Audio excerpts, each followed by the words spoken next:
Kwento ko lang sa inyo yung unang ride namin sa Sagada gamit ang MIUI namin. Taga Marikina nga pala kami. Dito sa Katipunan, dito kami nagpa-full tank sa may Petron. After naming magpagas, dumiretso na kami. Hanggang sa marating na namin tong Plaridel Bypass. Ang haba nga nitong daan na to, parang alam mo, expressway. May nadaanan pa nga kami tuloy na sobrang dilim. Buti meron kaming paglight. Kaya makikita mo talaga yung daan. Hanggang sa marating na namin itong labas ko Nueva Ecija. Sa ganda ng daan dito talagang pinul throttle ko to eh. Ewan kasi alam ko walang lubak doon eh. Binigay ko yung talagang piniga ako ng matinding talagang tuhulin niya. Pero nung time na to paubos na tong gas ko nito kaya huminto kami dito sa may 7-Eleven at maghanap ng mga gasolinahan kasi maraming sarado dito. Buti umabot kami rito sa may Petron. Butik na tayo maubusan ng gasolina. Nakakabahan na ako eh. Kaya puro sarado eh. After magpagasolina at magpahinga at kumain, dumiretso na agad kami. Nung malapit na kami sa Nueva Vizcaya, umuulan na. Dito na kami nahirapan dahil sa hindi makita ang daan at madulas at sumikat na ang liwanag. Ang ganda oh! Ang ganda mo! Aray! Grabe oh! Ay, nagkalandan yata tayo rito eh, no? God damn! Ay, video mo! Dito nga masaya na ako kasi nakikita ko na yung daan, nakikita ko na yung kapaligiran, mga bundok, hanggang sa marating na namin yung Ifugao. Dito sa part na to, maambon na. Feeling ko malapit na pero malayo-layo pa.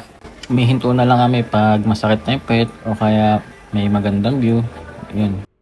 Dito maganda yung daan pero nakakatakot baka mayroong bumagsak na malaking bato eh. Hanggang sa narating na namin tong welcome to Banawe. So, konting picture lang. Tapos alis na rin kami. Tapos nakita pa namin tong rice terraces. Sumindo kami para mag-take ng picture. Tapos mga ilang kilometro lang. Ito nakita namin tong mga landslide. So, medyo nakakatakot nga lang. Dami pa ng landslide dito. Pwede ka nga matabunan dyan. Mga ilang sandali na lang narating na namin yung pinaka viewpoint. Meron pala dito mas magandang view. Dito mas tumagal kami rito kasi dito na rin kami nanghalian. Meron ditong restaurant na malapit eh. Diyan lang mismo. Konting shot lang with cell para patunay na nakarating ako rito. Ito nga pala yung tanghalian namin. After namin kumain, umalis na rin kami para makarating na kami dun sa pupuntahan naming transient. Tapos may baha pa nga rito eh. Nakatawag kasi baka bigla akong lumubog. Meron palang baha rito sa bundok. Tapos maputik. May part din dito na rough road. Yan, ito. Talagang nakatakot din eh. Oh. Baka madulas kami. Tapos may patag naman. Tapos hanggang sa marating na namin tong transient. Ito yung Zenith. Ito yung kwarto niyan. Ganda ng transient. Yan, 800 lang no?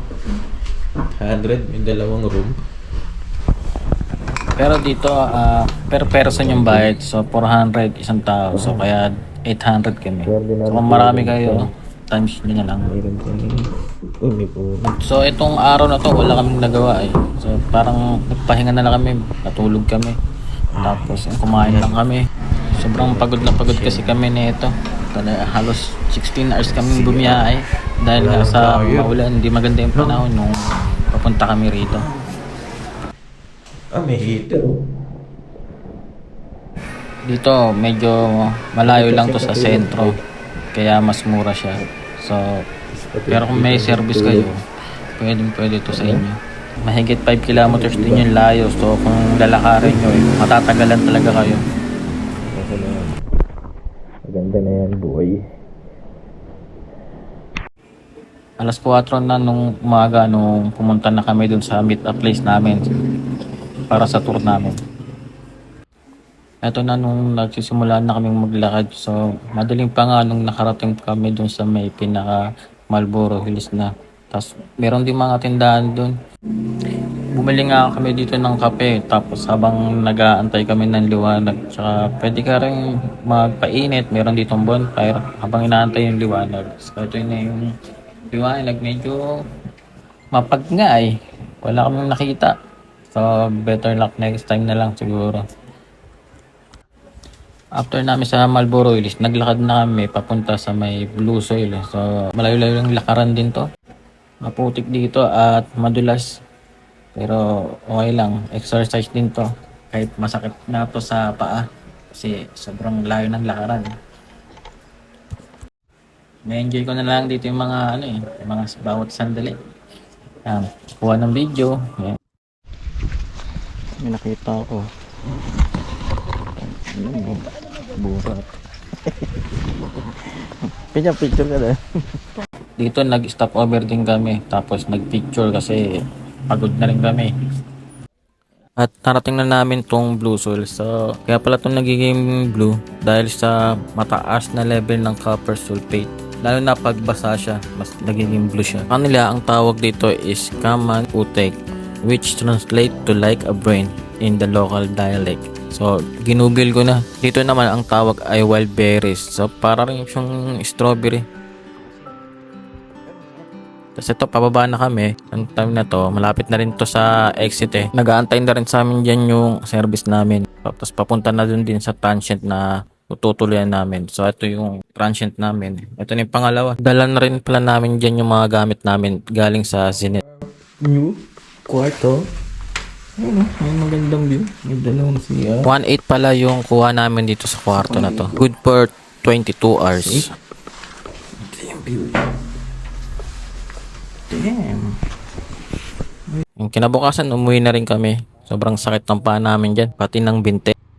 Dito, sulit pa rin yung view. Pauwi. Grabe. Grabe yung mga ahon. Full throttle. Woo! Marami tayo pagdadaanan pa uwi ah.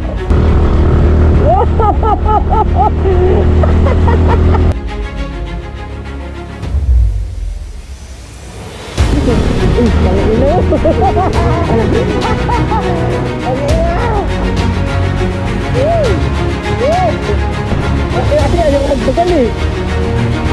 Wala ng buwelo. Ahon no? Tayo tarik ka na no? Wala natin ng buwelo dyan boy. Ito. Woo!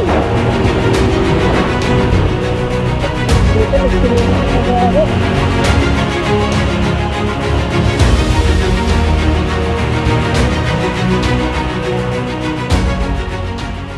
Dito matatarik na yung mga pababa. Kaya dito huminto muna ako para ipahinga yung preno ko kasi baka mawalan kami ng preno. So, yan.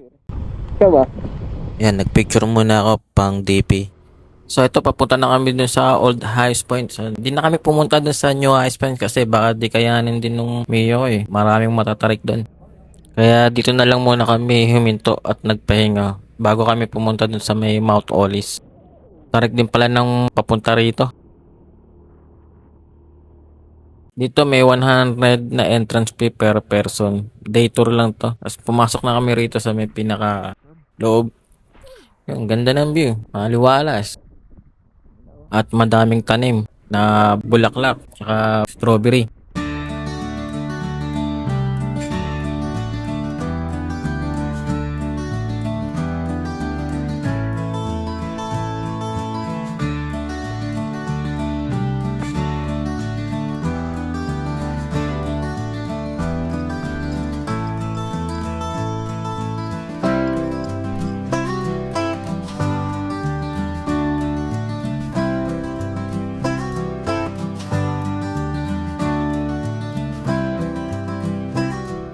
Dito ngayon nakita ko sector kaya di ko na pinalampas, nagpa-picture na ako. Tapos umalis na kami.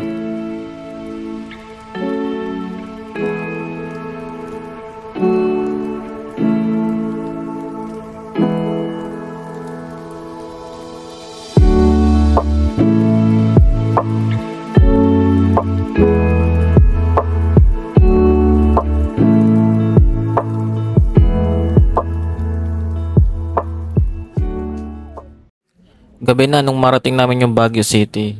Dito muna rin kami nagpahinga bago namin tuluyang lisanin ang Baguio City. Salamat. Gandito na lang mga tropa.